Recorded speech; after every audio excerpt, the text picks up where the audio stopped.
नमस्कार दोस्तों, आप देख रहे हैं UP news live update channel में देश दुनिया की खबरें। हमारी वीडियो कहां से देख रहे हैं कमेंट में जरूर बताएं और चैनल को शेयर और सब्सक्राइब जरूर करें। चलिए बढ़ते हैं पहली खबर की ओर। यह सिर्फ ठगी की खबर नहीं है, यह डर, दबाव और तकनीक के जरिए एक परिवार को तोड़ देने की कहानी है। अमेरिका से लौटे एक बुजुर्ग दंपति को साइबर ठगों ने 17 दिन तक अपने ही घर में कैद रखा।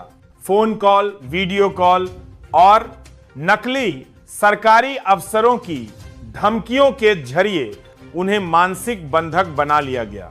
ठगों ने कहा, आपके खिलाफ केस है, आपकी गिरफ्तारी तय है और अगर जान बचानी है तो जो कहा जाए वही करना होगा।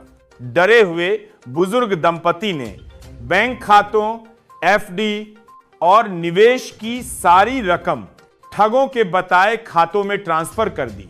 कुल मिलाकर करीब 15 करोड़ रुपए साइबर अपराधियों ने लूट लिए।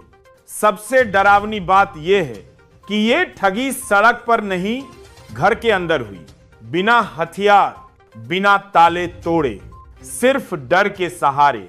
अब सवाल यह है, क्या हमारी साइबर सुरक्षा बुजुर्गों को बचाने में नाकाम है और क्या सरकार की चेतावनियां जमीन तक पहुंच रही हैं? क्योंकि अगली कॉल किसके घर जाएगी ये कोई नहीं जानता। पटना पहुंचते ही तेजस्वी यादव का गुस्सा फूट पड़ा। चुनाव में हार के बाद तेजस्वी ने कहा, लोग हारे हैं, तंत्र जीत गया है। तेजस्वी यादव ने आरोप लगाया कि पिछले 100 दिनों तक सरकारी मशीनरी का खुलकर दुरुपयोग हुआ। सरकारी मशीनरी का उन्होंने कहा कि चुनाव जनता और सत्ता के बीच नहीं था, बल्कि सत्ता और सिस्टम के बीच था और इसमें सिस्टम जीत गया।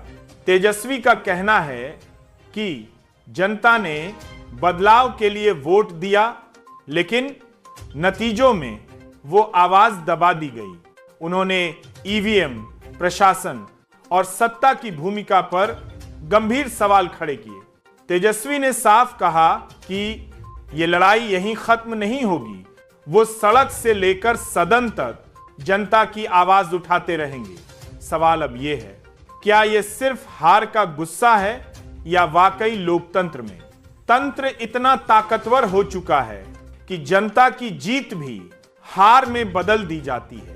राजनीति में आरोप प्रत्यारोप आम है, लेकिन लोकतंत्र के लिए यह सवाल बेहद गंभीर है।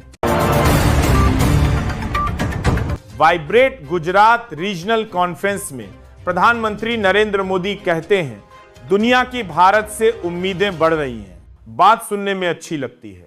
दुनिया आज भारत को एक बड़े बाजार, एक स्थिर सरकार और निवेश के सुरक्षित ठिकाने के तौर पर देख रही है। लेकिन सवाल यहीं से शुरू होता है, जब दुनिया की उम्मीदें बढ़ती हैं तो क्या देश के भीतर आम आदमी की उम्मीदें भी उतनी ही तेजी से बढ़ रही हैं? निवेश के मंचों पर अरबों की बातें होती हैं, लेकिन गांव में रोजगार अब भी सवाल है। शहरों में महंगाई हकीकत है।